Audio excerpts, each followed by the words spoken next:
Hello, Bacho. Let's read this question. The question says the Hashimoto's disease is due to the destruction of dash gland primarily by the dash cells. तो यहाँ पे अगर हम बात करते हैं तो हम बात कर रहे हैं हैशीमोटोस डिजीज की, और वहां पे पूछा है कि यहाँ पे इस डिजीज में डिस्ट्रक्शन ऑफ कौन सी ग्लैंड की डिस्ट्रक्शन होती है और कौन से सेल से होती है। तो यहाँ पे अगर हम बात करते हैं सबसे पहले की कॉन्सेप्ट की, कि कॉन्सेप्ट में हम यहाँ पे बात कर रहे हैं जो हमारी जो डिजीज है वो एक्चुअल में इस डिजीज का नाम क्या है, हैशीमोटो, हैशीमोटोस थायराइड, थायराइड, थायराइडिटिस, थायराइडिटिस है ये।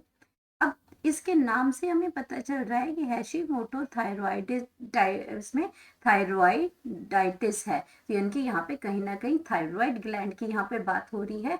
तो ये जो आपका जो हैशीमोटो इसमें थायराइडाइटिस है, ये आपका क्या करता है, ये आपका एक इसमें ऑटो इम्यून डिसऑर्डर है।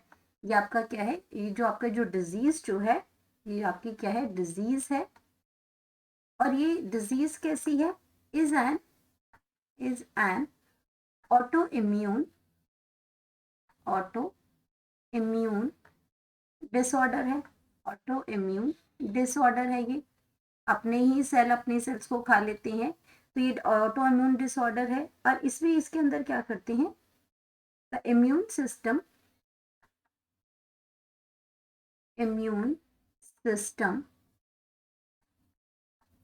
अब ये इम्यून सिस्टम क्या करता है, create antibodies,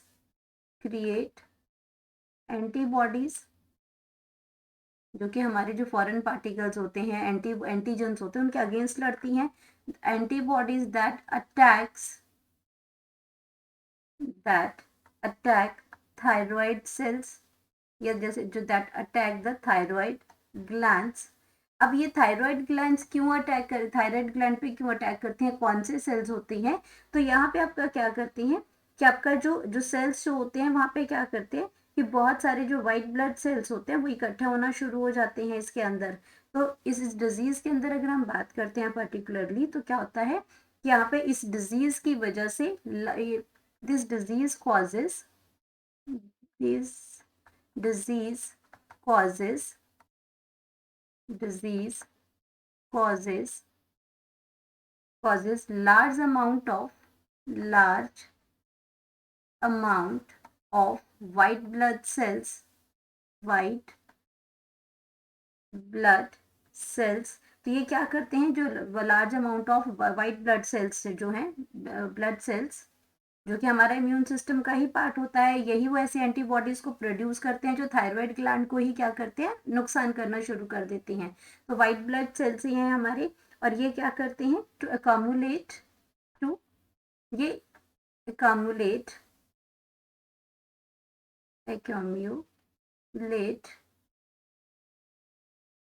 in the thyroid.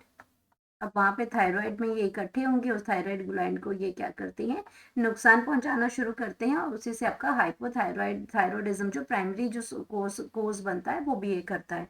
तो ये थायराइड हो गया। अब वाइट ब्लड सेल्स जो है ये हमारे इम्यून सिस्टम का ही पार्ट होते हैं।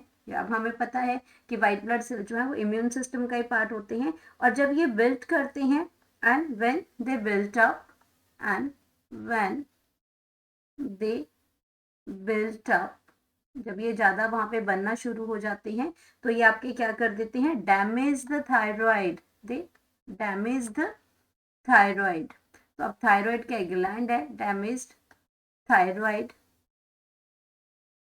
अब थायराइड को ये नुकसान पहुंचाना शुरू कर देंगे, और उसकी वजह से दिस डैमेज, अब ये जो जो डैमेज जो है, दिस डैमेज नेचुरल है, ये आपका क्या है, थायरॉक्सिन जो आपका हार्मोन है उसको स्क्रीट करती है ये। तो थायराइड ग्लैंड जो प्रॉपरली फंक्शन नहीं करेगा, ये उसको डैमेज कर देगा। ठीक है, this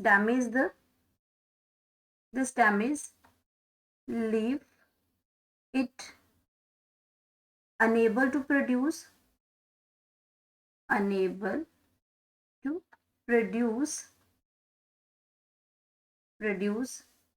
enough thyroid hormone, enough thyroid hormone।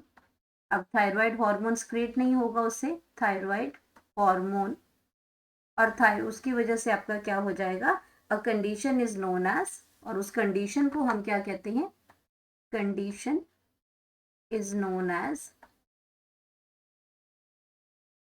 known as hypothyroidism, hypothyroidism।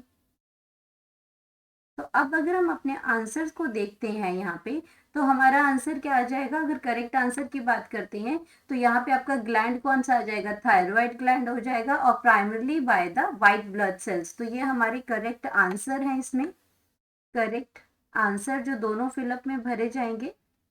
पहला आपका आ जाएगा थायराइड ग्लैंड, थायराइड ग्लैंड है इसमें, एंड दूसरा इसमें, दूसरा जो है white blood cells, white blood cells.